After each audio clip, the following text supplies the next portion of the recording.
She was standing at the door with her bag packed and her baby on her chest and 3 weeks of something real and terrifying behind her.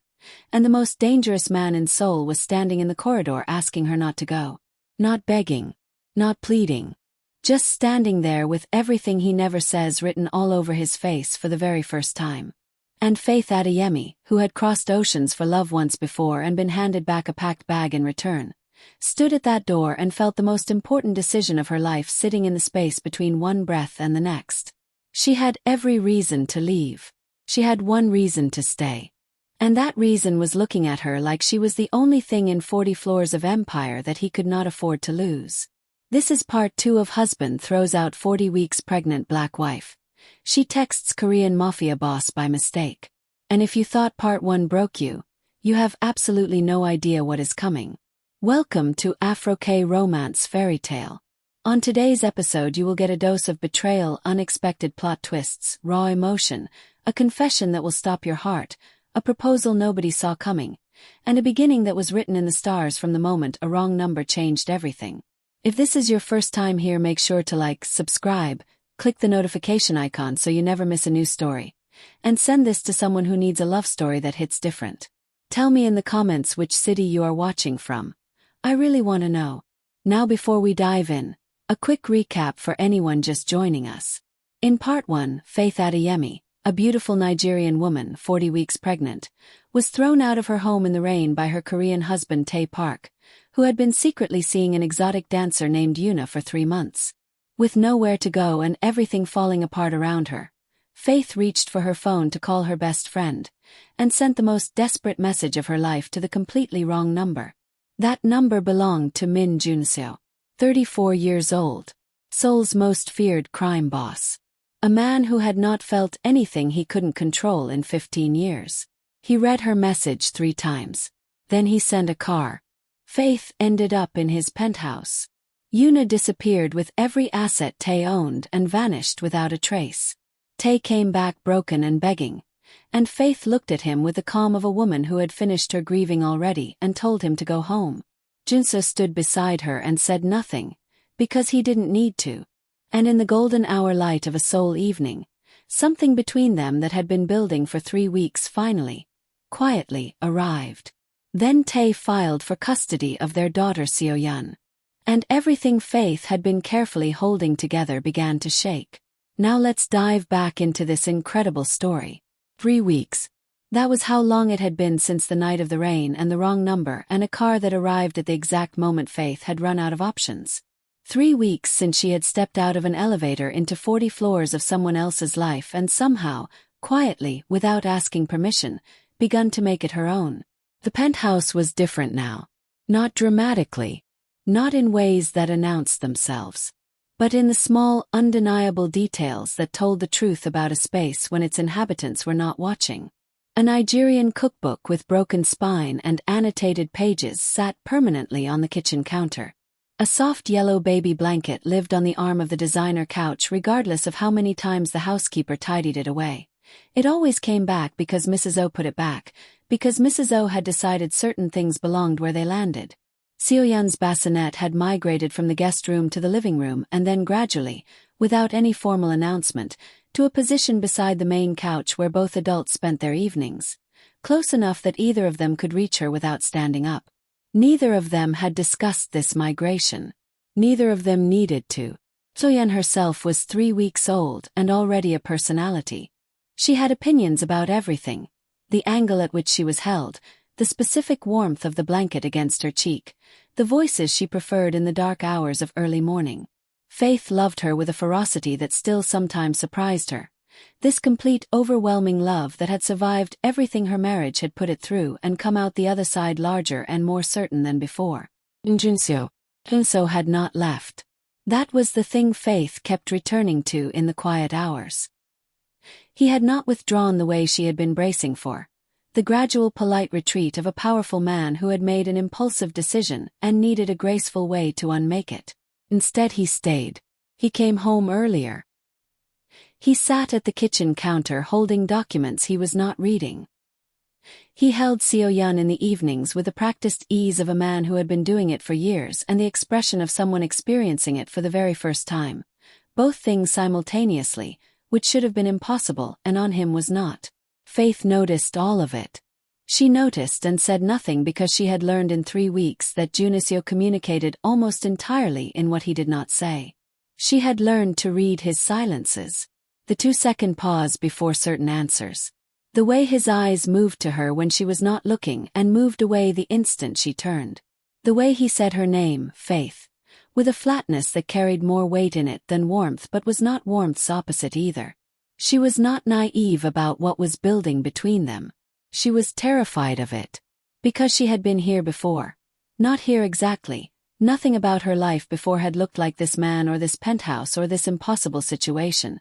But she had been in the place of feeling something enormous and believing it was returned.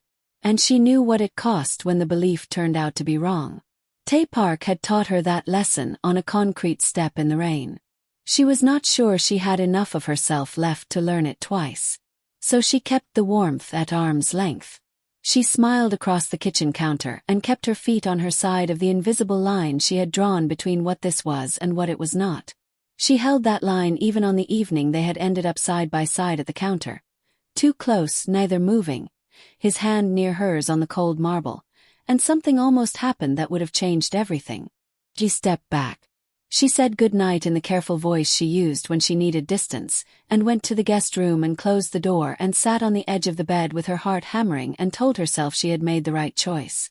Down the hall Jun-seo stood at the window with his untouched whiskey for a very long time and understood, with the complete unwelcome clarity of a man who has been honest with himself about everything except this, that he was in serious, unprecedented, irreversible trouble. And then on a Tuesday morning the envelope arrived. Faith was feeding Seo-yeon when Mrs. O brought it through. Her expression not quite neutral enough to hide what she already suspected. Faith looked at the return address and felt her blood go cold before she opened it. Law firm. Tae's name on the letter. She read it twice because the first time her brain refused to process what her eyes were seeing. Tae Park was filing for custody of Seo-yeon. Formal. Precise. Completely devastating. 2 pages of legal language that amounted to one simple terrible threat. He was coming for her daughter. Faith folded the letter. She put it in the kitchen drawer. And she did not tell Jun-seo. She tried to handle it alone for 4 days. 4 days of carrying the weight of that letter in the kitchen drawer like a live thing. Something that breathed and pulsed and grew heavier every time she walked past it. 4 days of feeding Seo-yeon and cooking dinner and sitting across from Jun-seo in the golden penthouse evenings and pretending that nothing had changed, that everything was fine, that the ground beneath her was still solid. She was good at pretending. She had spent 3 years of marriage perfecting it. During the day she made phone calls from the guest room with the door closed and Seo-yeon sleeping in the bassinet beside her, calling lawyers whose fees made her stomach drop, researching custody law in Korea, writing notes in the small journal she kept in her overnight bag in the careful deliberate handwriting of a woman trying to organize chaos into something manageable. She learned things she did not want to know. That biological fathers had rights regardless of circumstance. That abandonment was difficult to prove. That the hearing date Tae's lawyers had requested was 6 weeks away, close enough to feel like a countdown, far enough to feel like a taunt. At night she lay awake and listened to Seoul breathe. The sound of it, that small steady rhythm, reliable and perfect and entirely unaware of what was being built against it, was the only thing that kept Faith from coming apart completely in the dark hours. She pressed her hand against her daughter's small back in the bassinet and felt the rise and fall and told herself what she always told herself when the fear got loudest. We are going to be all right. She almost believed it. On the 4th night she could not sleep at all. She got up at 2 in the morning, wrapped herself in the soft robe Mrs. O had left on the bathroom hook, and carried the letter from the kitchen drawer to the kitchen table and sat down with it in the dark. She did not turn the overhead light on, only the small warm light above the stove, the one that stayed on through the night, the one that made the kitchen feel less like the kitchen of the most feared man in Seoul and more like somewhere a person could sit and be frightened without the whole world knowing. She read the letter again. Then she put both hands flat on the table and looked at the city blazing outside the glass and thought about her mother in Lagos who did not know any of this was happening. She thought about the apartment in Mapo-gu where she had stood with a packed bag while Tae looked at her without guilt. She thought about the concrete step in the rain and the wrong number and the car that came and the man who had picked up her hospital bag without being asked and sat in a hospital corridor for 6 hours for a woman he had known for 10 days. She thought about Seo-yeon's name. Jun-seo had said it was a good name. He had said it the way he said everything, flat, certain, final, and she had smiled the real smile, the unguarded one, the one she could not perform or manufacture because it simply arrived on its own, and she had thought in that moment that she was in serious trouble. She was still in serious trouble. Different trouble now. Layered trouble. The kind that came from 2 directions simultaneously and left no clear path through. She did not hear him. That was the thing about Jun-seo. He moved through spaces with a quietness that should not have been possible for a man of his size and presence, a stillness of motion that she had come to recognize as one of his most fundamental qualities. She did not hear him until he was already in the kitchen doorway, and by then it was too late to fold the letter, too late to compose her face, too late to be anything other than exactly what she was. A frightened woman sitting alone in the dark at 2 in the morning with a custody document in front of her and 4 days of silent carrying written across every line of her face. Looked at her. He looked at the letter on the table. He crossed the kitchen without a word and sat down in the chair across from her. Not beside her, across from her, the way he sat when something required his full attention, and he held out his hand. Faith looked at his hand for a moment. Then she slid the letter across the table. He read it once. Just once. He did not read it again the way she had. Did not need to because Jun-seo processed information the first time with a completeness that made second readings unnecessary. He set it down on the table between them and looked at it for a moment with an expression that Faith had not seen on him before. Not anger. Not cold calculation. Something quieter than both and more absolute than either. He looked up at her. She had been bracing herself for questions, for the careful practical interrogation of a man assessing a problem. Instead he asked her only one thing. He asked her how long she had been sitting with this alone. 4 days, she said. He was quiet for a moment. Then he said, in the flat certain way he said everything that mattered, that she should have told him the first day. Faith looked at him across the kitchen table in the small warm light above the stove with the Seoul skyline blazing behind her, and felt something give way inside her chest that she had been holding rigid for 4 days. Not collapse, not the breaking kind of giving way. The other kind. The kind that happens when you have been carrying something alone for long enough and someone sits down across from you in the dark and simply sees it. She told him she did not want to be a problem he had to solve. Jill looked at her for a long time. Then he said, quietly and with complete certainty, that she was not a problem. He picked up the letter. He stood up. He told her to go back to bed and that everything would be handled. Faith watched him walk to his study with the letter in his hand and the door close behind him, and through the gap beneath the door she could see the light come on and stay on. He was not going back to sleep. He was working. At 2 in the morning, because she had not told him, and now he was making up for the 4 days she had tried to carry it alone. She sat at the kitchen table for a little while longer. Then she went back to the guest room and lay down beside Seo-yeon's bassinet and pressed her hand against her daughter's small back and felt, for the first time in 4 days, the fear loosen its grip by exactly 1 degree. 1 degree was enough to sleep. What she did not know, what she would not find out until 3 days later when Jun-seo sat down across from her at the same kitchen table with a different set of documents entirely, was that his lawyers had not been idle. They had not been idle for 2 weeks. Jun-seo had begun the process quietly, without announcement, without asking Faith's permission because at the time he had told himself it was simply practical, the logical management of a situation that required legal clarity. He had told himself this with some conviction for about 4 days before he stopped pretending it was practical and admitted, in the privacy of his own study at 2 in the morning with documents spread across his desk, that it was not practical at all. It was personal. It was the most personal thing he had done in 15 years. The documents his lawyers had prepared were a formal application for Faith and Seo-yeon to be granted legal residency status in Korea. Protected, permanent, unassailable. Independent of Tae. Independent of any custody arrangement. Independent of Jun-seo himself, which was the detail he had insisted on most forcefully. That Faith's security could not be contingent on him, could not be a thing she was given and could therefore have taken away. Had to be hers.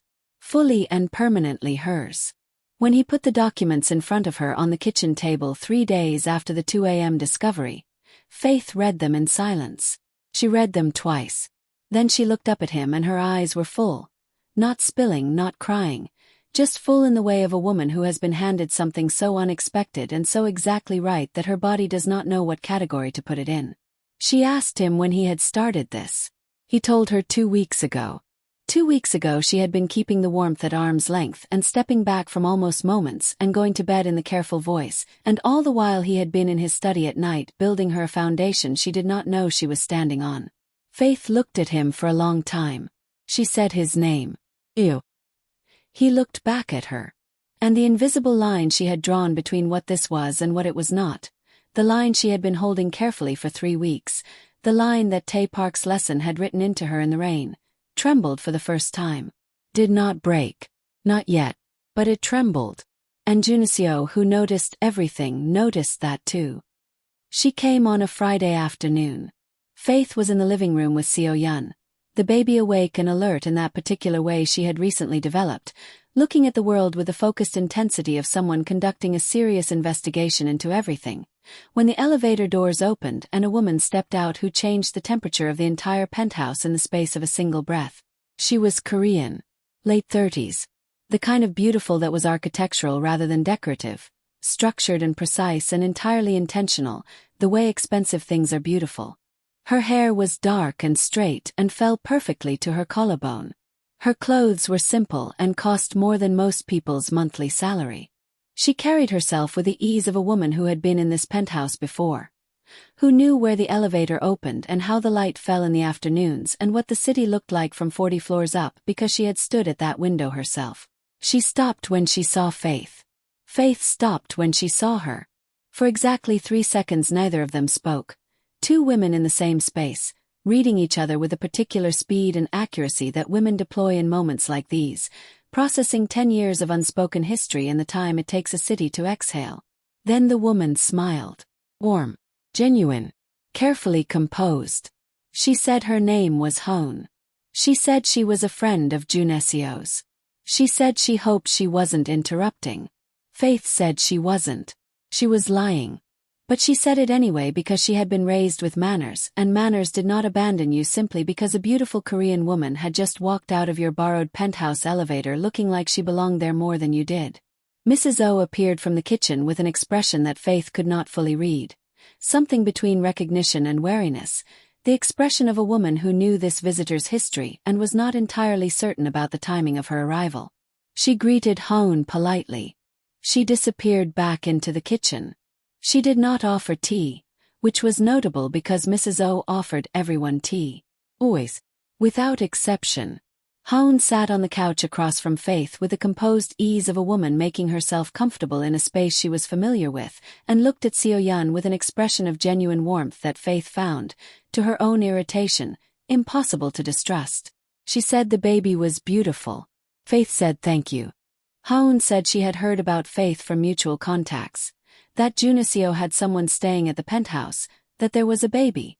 She said she had come because she was concerned about Jun-seo. Not in a possessive way, she added quickly, with the specific precision of a woman who understood exactly how her presence could be interpreted and wanted to address it directly. They had a history, she did not deny that, but it was old history, resolved history, the kind that left people as something more complicated than strangers and something less complicated than what they used to be.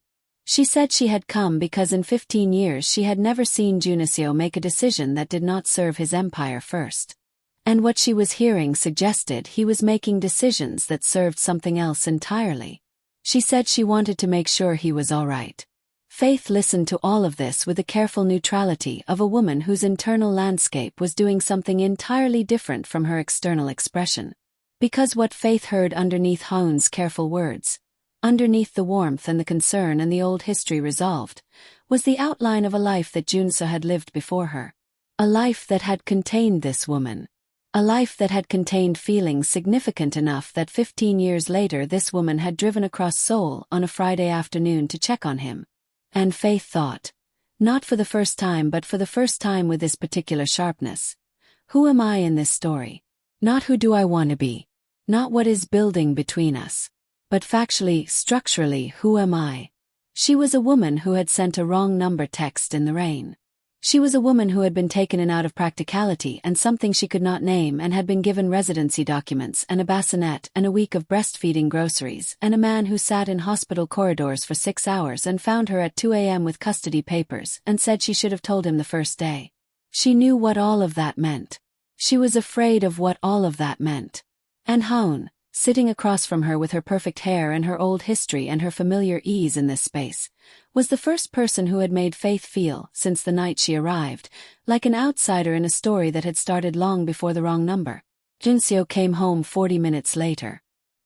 He walked out of the elevator and took in the scene. Faith on one couch, Hone on the other, Soo-yeon between them in Faith's arms, a silence that was performing normality with limited success, and something moved across his face that was gone before Faith could read it fully. He greeted Hone by name. Flat. The way he greeted everyone. Hone stood and they spoke briefly in Korean, low and quick and not intended for Faith's ears, and Faith looked down at Soo-yeon and felt the particular loneliness of being in a room where a conversation is happening that you are not part of and cannot follow, in a language you speak but not quickly enough, about a history you were not there for. She excused herself. She said she needed to feed Soo-yeon. She went to the guest room and closed the door and sat on the edge of the bed and looked at her daughter and felt the invisible line inside her chest, the one that had trembled 3 days ago when Jun-seo put the residency documents on the table. Go rigid again. Rigider than before. Because this was the thing about being hurt once, really hurt, the pack bag kind of hurt, the concrete step in the rain kind of hurt. It did not make you stronger in the way people said it did. Made you faster. It made you reach for the exit before the exit became necessary, because the cost of waiting to see if the exit became necessary was a price you had already paid once and could not afford again. Faith sat on the edge of the bed and thought about Lagos. Her mother had called that morning. Her mother, who was older now and tired in ways she tried to hide in her voice and could not quite manage. Her mother who had been alone in the house in Lagos since Faith left years ago. Her mother who had never asked her to come back, had never been the kind of woman who asked for anything, but whose voice on the phone that morning had carried something underneath the ordinary conversation that Faith recognized because it was her own voice, the voice she used when she was not saying the most important thing. Going to Lagos had been in the back of her mind since that call. Now it moved to the front. She was not running. She told herself this clearly and with some force. She was being a daughter. She was being responsible. She was doing what needed to be done. She began, in a small and private way, to think about packing. Meanwhile in the living room Jun-seo and Hone spoke with a compressed efficiency of people who had once known each other well enough to skip the scaffolding of ordinary conversation. Hone told him directly that she had come because she was worried. That what she was hearing about his situation was unlike anything she had ever associated with him. That the man she knew did not make decisions based on feeling because the man she knew had spent 15 years making sure feeling had no access to his decisions. Jun-seo looked at her with the flat dark eyes that had ended 100 conversations in this city and said nothing. Hone looked back at him with the particular courage of a woman who had known him before the walls went all the way up and said, "She's different, isn't she?" It was not a question. Jun-seo was quiet for long enough that the city outside the window filled the silence with its indifferent hum. Then he said yes. One word. Flat. Certain. Final. Hone nodded slowly. He picked up her bag. She told him she was glad. Genuinely, without residue, the cleanness of someone who had made peace with something years ago and meant it. She told him not to do what he always did. Not to stand at the window with his whiskey and wait for her to figure out that he was worth the risk. She told him that women who had been hurt the way Faith had been hurt did not wait forever. They made decisions. And if he gave her long enough to make the wrong one, he would stand at that window with his whiskey for the rest of his life, and the city would blaze outside, and the penthouse would be empty again, and he would have no one to blame but his own silence. She walked to the elevator. She pressed the button. She looked at him once more before the doors closed and said, "Go talk to her, Jus." The elevator doors closed. Jun-seo stood in the empty living room. He looked at the guest room door at the end of the corridor. He looked at it for a long time. "Now I need to ask you something before we go any further. Because this story is about to reach the point of no return. The moment that changes everything, and I need to know what you think. Do you think Faith should tell Jun-seo she is thinking about leaving? Or do you think he should find out another way? And be honest. Are you Team Faith protecting her heart or Team Jun-seo finally breaking his silence? Drop your answer in the comments right now. Your city, your team, and your verdict. Because part 2 is about to go somewhere that part 1 never dared. Don't go anywhere. She started packing on a Sunday morning. Not dramatically. Not with the finality of someone making a declaration. Quietly, methodically, the way Faith did everything that cost her something. Folding Seo-yeon's small clothes into the overnight bag with the careful attention of a woman who needed her hands to be busy while her mind worked through something her heart was not ready to finish processing. She told herself it was temporary. She told herself she was going to Lagos to see her mother, who was tired and aging and deserved her daughter's presence. She told herself this was responsible and necessary and entirely unrelated to Hoon's visit or the residency documents or the almost moment at the kitchen counter or the way Jun-seo said her name with that particular weight that was not quite warmth but had stopped being its opposite somewhere around week 2. She told herself all of this very firmly while she folded a yellow sleepsuit that Seo-yeon had worn exactly once and felt her hands shake slightly on the third fold. Mrs. O appeared in the doorway. She looked at the bag on the bed. She looked at Faith.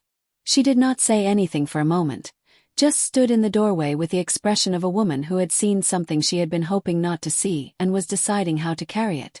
Then she asked Faith in her soft Korean if she was coming back. Faith said of course. She said she just needed to see her mother. She said it was temporary, just a few weeks, just long enough to check that everything was all right in Lagos and settle some things and then she would be back.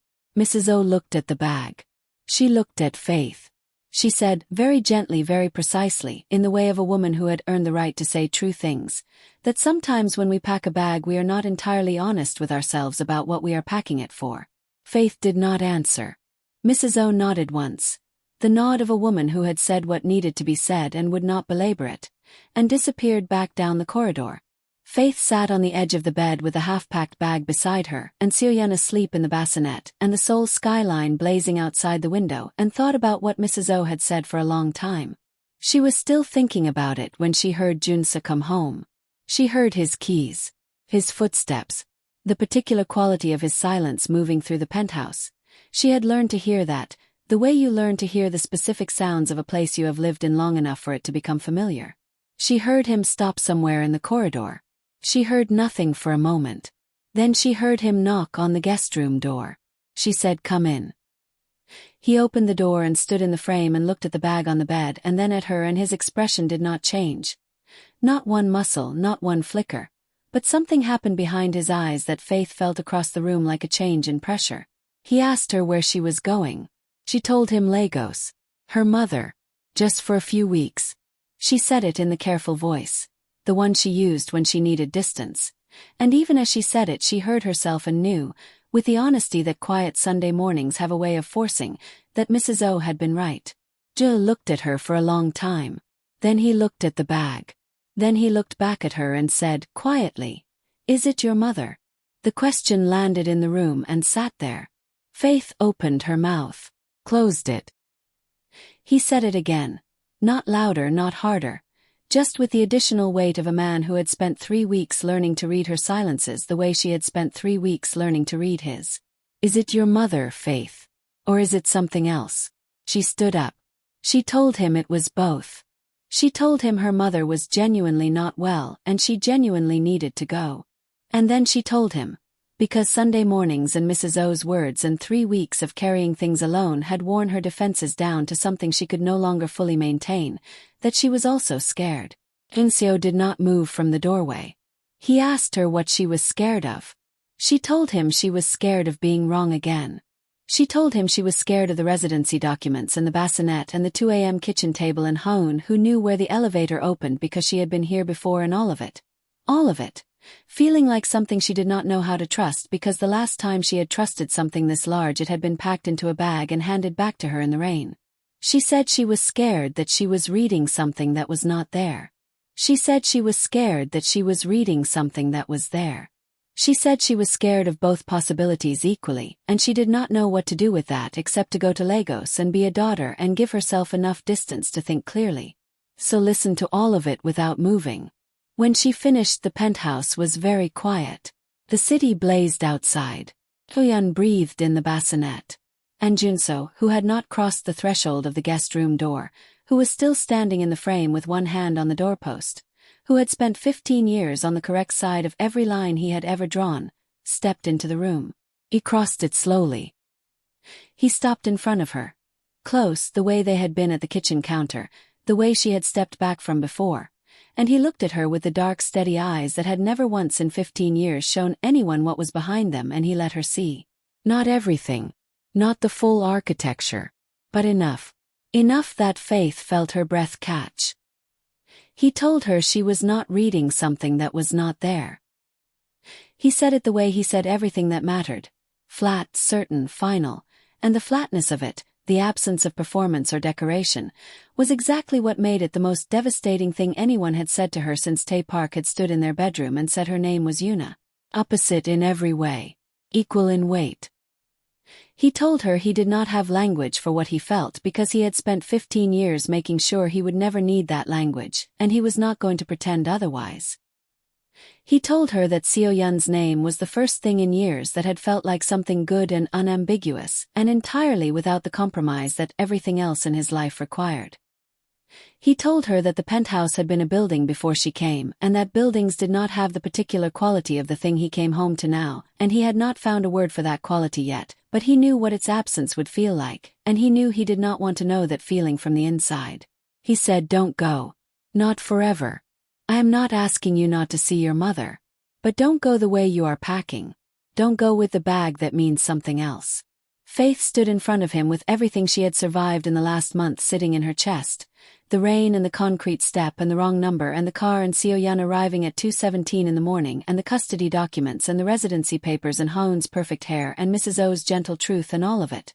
All of it. And she looked at this man who had received a wrong number text and sent a car and sat in a hospital corridor for 6 hours and found her at 2 a.m. and built her a legal foundation without telling her, and who was standing in front of her now with 15 years of walls down far enough that she could see what was behind them. She put the bag down. Not dramatically. Not with a speech. She simply set it on the floor beside the bed and looked at him and said, "Okay. One word." And Jun-seo, who had not exhaled fully in approximately 3 weeks, exhaled. And right here, before we go any further, if this story is doing something to you, if you are feeling every single word of what Faith and Jun-seo are building, please take 2 seconds right now and subscribe to Afro-K Romance Fairy Tale and share this video with someone who needs a love story that hits different.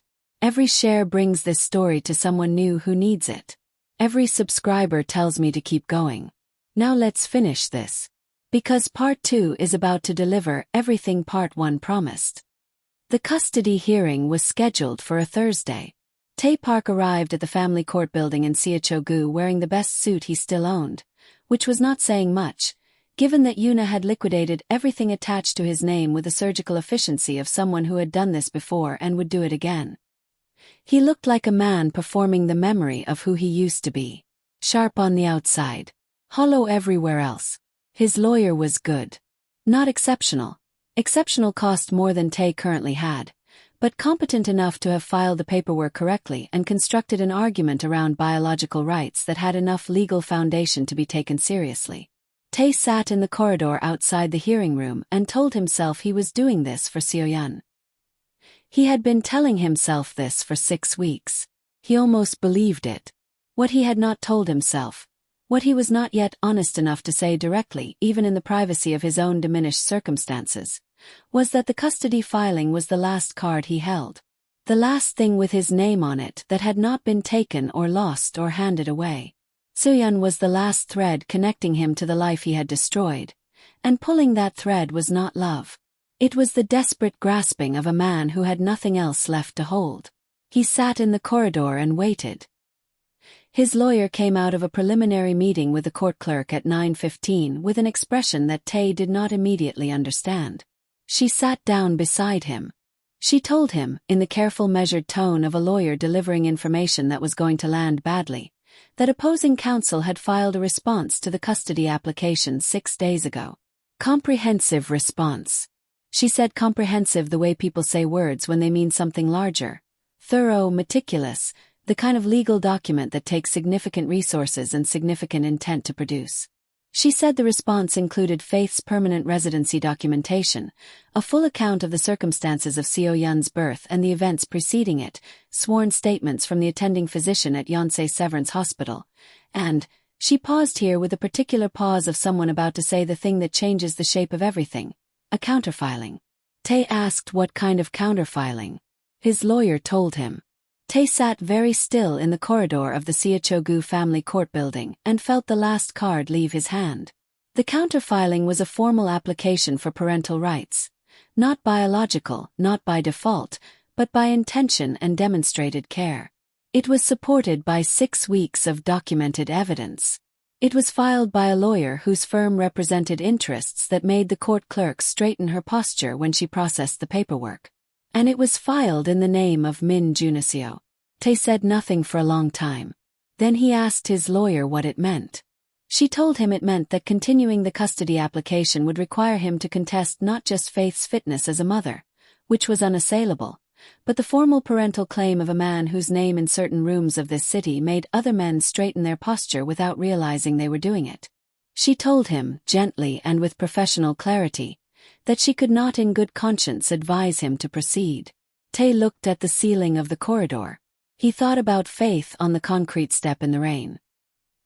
He thought about the packed bag he had prepared while she slept.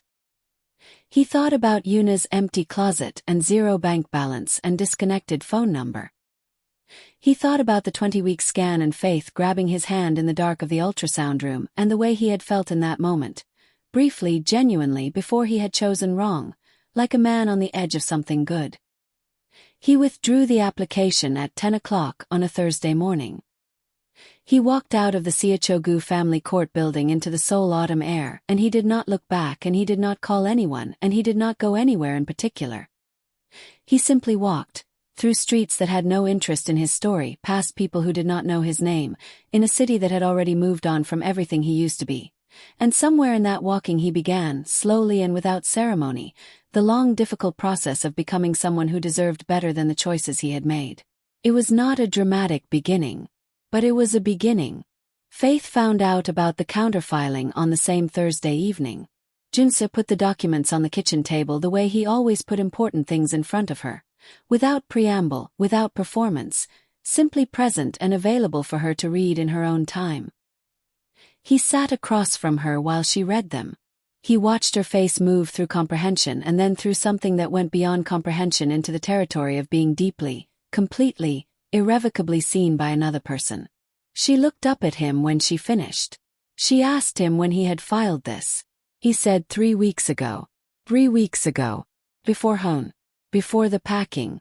Before the Sunday morning confession in the guest room. 3 weeks ago, when Faith had been keeping the warmth at arm's length and stepping back from almost moments. He had walked into his lawyer's office and filed a formal parental rights claim for her daughter. Faith put the documents down on the table.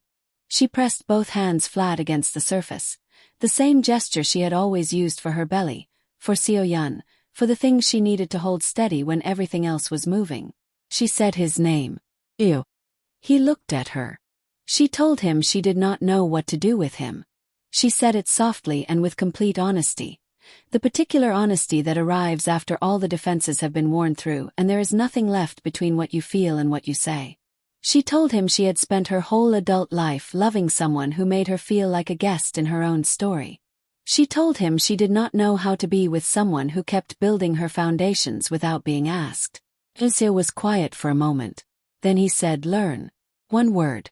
Faith looked at him across the kitchen table in the warm penthouse light with Seo-yun asleep in the next room and Seoul blazing outside the glass and the custody documents between them and the residency papers and 6 weeks of everything that had built itself between them without asking permission. And she felt something she had almost forgotten the texture of settle into her chest and stay there. Not hope this time. Something past hope. Something that did not need to be hoped for because it was already there. He did not propose on a special occasion. There was no candlelight. No ring box produced from a jacket pocket. No rehearsed speech delivered on one knee in a location selected for its romantic symbolism. Jun-seo was not that man and had never been that man, and Faith would not have believed him if he had tried to be. It happened on a Tuesday evening, 3 weeks after the custody hearing, 4 weeks after the Sunday morning confession, 7 weeks after a wrong number text on a rainy night, while they were standing side by side at the kitchen counter after dinner with Seo-yeon asleep in the living room and the city doing what the city always did outside the glass. So was reading something on his phone. Faith was writing in her small journal, the one she had carried since Lagos, the one that had held custody research and fear and 2 a.m. thoughts and was now beginning gradually to hold other things. The ordinary quiet of an ordinary evening. He put his phone down. He looked at her. He said, "You are not leaving this city without my name." Faith stopped writing. She looked at him. He looked back at her with the dark steady eyes and the flat certain delivery and the absolute absence of romantic decoration that was, she had come to understand, his most fundamental form of sincerity, the way a man spoke when he was not performing anything, when there was nothing between the words and the meaning. She told him that was the least romantic proposal in the history of proposals. He said he knew. She looked at him for a long time. Then she said yes. And Jun-seo, the most feared man in Seoul's underground, the man who had built 15 years of empire on emotional distance and cold precision, the man who had received a wrong number text on a rainy night and sent a car for a stranger and somewhere between that night and this one forgot entirely how to be unreachable, smiled. Not widely. Not performed. Just enough. Just the real kind. Faith's mother arrived from Lagos on a Saturday. She came through the arrival gates at Incheon International Airport with one large suitcase, a smaller bag of Nigerian foodstuffs that she had refused to leave behind regardless of the airline's feelings about it, and the particular bearing of a woman who had raised her daughter to cross oceans and was now crossing one herself to see what her daughter had found on the other side. Jun-seo had sent a car. Of course he had sent a car. Faith's mother sat in the back of the black vehicle on the way to the penthouse and looked out at Seoul through the tinted windows with the expression of a woman conducting a serious assessment of a city that had broken her daughter and then, apparently, begun to put her back together in ways she had not anticipated. She reserved judgment.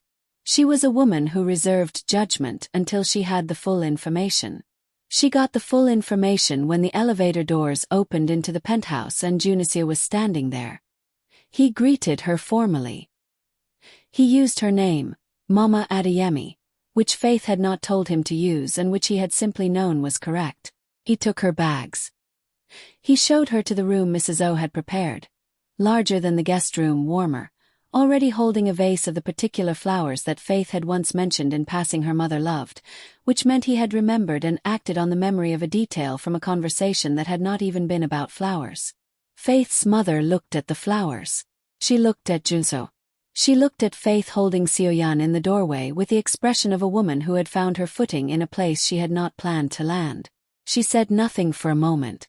Then she told Jun-seo, in the direct certain way of a Nigerian mother who had not raised her daughter to settle for anything that did not deserve her, that she had one question for him.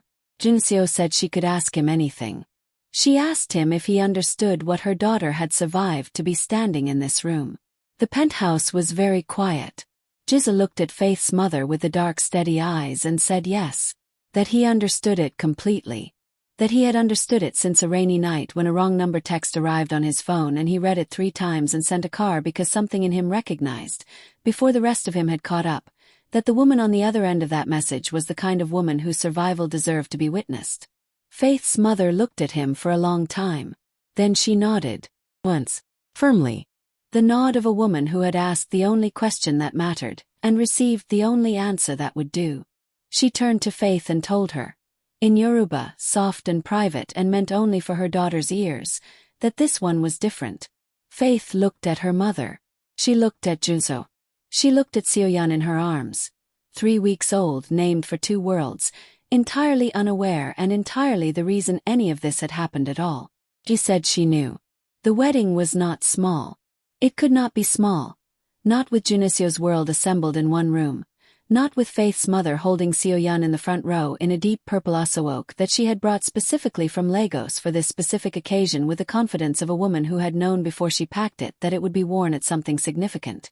Director Kong stood at the back with his suit perfectly pressed, and his eyes suspiciously bright, and his expression that of a man who was absolutely not crying and would deny it under any interrogation. Mrs. O wept openly and without apology from the moment Faith appeared, and did not stop until the reception was half over. 2 worlds. 1 room. Nigerian music and Korean tradition and the particular beautiful chaos of 2 cultures deciding to become one family. Loudly, joyfully, with excellent food on both sides of the table and the kind of laughter that fills a room so completely it leaves no space for anything that is not joy. And in the middle of all of it, Faith and Jun-seo stood across from each other, and the room fell away the way rooms do in moments that are too significant for their surroundings. She was breathtaking. She had always been breathtaking. From the concrete step in the rain to the hospital suite at 217 to the kitchen counter with her quiet invisible smile. But today she was breathtaking in the specific way of a woman who has decided to be fully present in her own happiness, who has stopped waiting for it to be taken and started allowing herself to stand inside it completely. He looked at her the way he had been looking at her for 7 weeks, with everything that 15 years of walls had been keeping behind them, fully visible now, not performing restraint, not managing the expression, simply there. The officiant spoke. They answered. And when it was done, Jun-seo took Faith's face in both hands with the carefulness he used for exactly 2 things in this world. Documents that mattered and Seo-yeon at 2 in the morning. And kissed her in front of 2 cultures and 1 city and every person who had ever doubted that the most feared man in Seoul was capable of something like this. Seo-yeon, held by her grandmother in the front row, made her small opinion known. The room erupted. Later, much later, after the food and the music and the tears and the particular magnificent chaos of 2 families becoming one, Faith and Jun-seo stood at the window of the penthouse in the dark. The city blazed below them as it always had. Indifferent, magnificent, entirely unbothered by the significance of what had happened 40 floors above it tonight. Seoul did not slow down for anyone. It blazed and hummed and pushed forward with the relentless energy of a city that had never learned patience. Faith leaned against him. He put his arm around her. Seoul slept in the next room. And in the quiet of the penthouse that had been a building before she came and was now something that did not have a name except the right one. Home. Faith Adeyemi looked at the city that had broken her and rebuilt her and handed her something she had not seen coming and felt, completely and without reservation, the thing she had been looking for since before she crossed any ocean. She was exactly where she was supposed to be. She had gotten here by the wrong number. It had been the right one all along. She lost everything on a rainy night.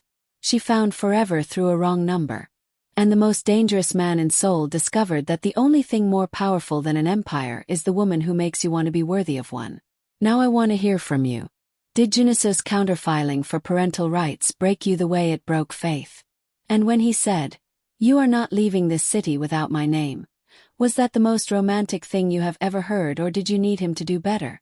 Most importantly, do you want a part 3?